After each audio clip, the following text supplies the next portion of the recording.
भारत के north east में बसा एक छोटा सा राज्य मणिपुर। चारों तरफ ऊंचे ऊंचे पहाड़, बीच में एक शांत सी घाटी जिसे इम्फाल वैली कहा जाता है और यही मणिपुर की राजधानी है। कभी ये जगह बहुत खूबसूरत और शांत हुआ करती थी, लेकिन आज यही जगह डर की पहचान बन चुकी है। लोग अपने ही घरों से भाग रहे हैं, रात को गोलियों की आवाजें सुनाई देती हैं और कई जगह पर घर जलते हुए दिखाई देते हैं।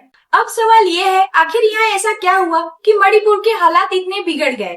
कहानी को समझने के लिए हमें थोड़ा पीछे जाना पड़ेगा। मणिपुर अपनी सीमाएं म्यांमार, मिजोरम और असम के साथ शेयर करता है। मणिपुर का सिर्फ 10% एरिया मैदानी इलाका है, बाकी का 19% एरिया पहाड़ी इलाका है। यहाँ मुख्य 3 समुदाय के लोग रहते हैं, मैतेई, कुकी और नागा। बहुत पहले जब मणिपुर को कांगलाई पाक कहा जाता था, तब 1709 के आसपास यहाँ एक राजा हुआ करते थे, पाहिम्बा। समय के साथ उन्होंने अपना धर्म बदला, राज्य का नाम बदला और मणिपुर को एक नई पहचान दी। इसी दौरान उन्होंने अपना नाम बदलकर गरीब नवाज रख लिया। लेकिन इतिहास यही नहीं रुका। कुछ समय बाद वर्मा ने मणिपुर पर हमला किया, जिसे आज हम म्यांमार के नाम से जानते हैं। राजा कमजोर पड़ गए और 1819 में मणिपुर पर कब्जा हो गया।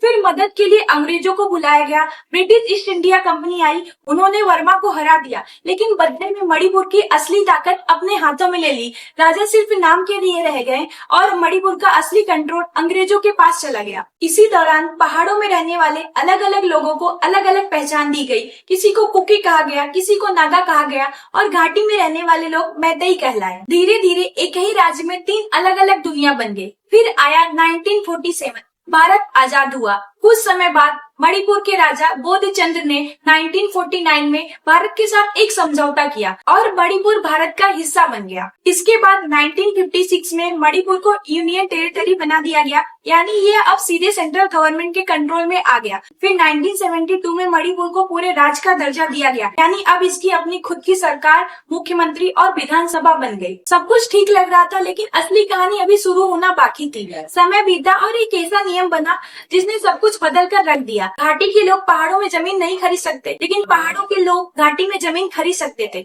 शुरुआत में यह एक छोटा सा नियम लगा, लेकिन धीरे धीरे यही असमानता बन गया।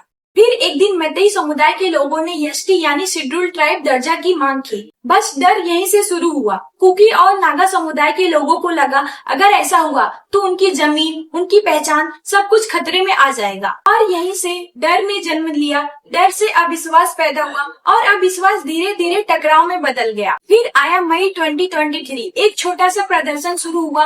देखते ही देखते वो प्रदर्शन हिंसा में बदल गया। घर जलने लगे, लोग भागने लगे, पूरा मणिपुर जैसे जल उठा। इंटरनेट बंद कर दिया गया, हजारों लोग राहत शिविरों में रहने लगे। हालात इतने बिगड़ गए कि सेना तक तैनात करनी पड़ी। लेकिन कहानी यही खत्म नहीं हुई। आज भी मणिपुर पूरी तरह शांत नहीं है। कई इलाकों में आज भी तनाव बना रहता है, सुरक्षा बल तैनात है। कई लोग आज भी अपने घर नहीं जा पाए हैं। छोटे मोटे टकराव रोज होते रहते हैं। हमारी गवर्नमेंट को मणिपुर के ऊपर ध्यान देने की बहुत ही ज्यादा जरूरत है।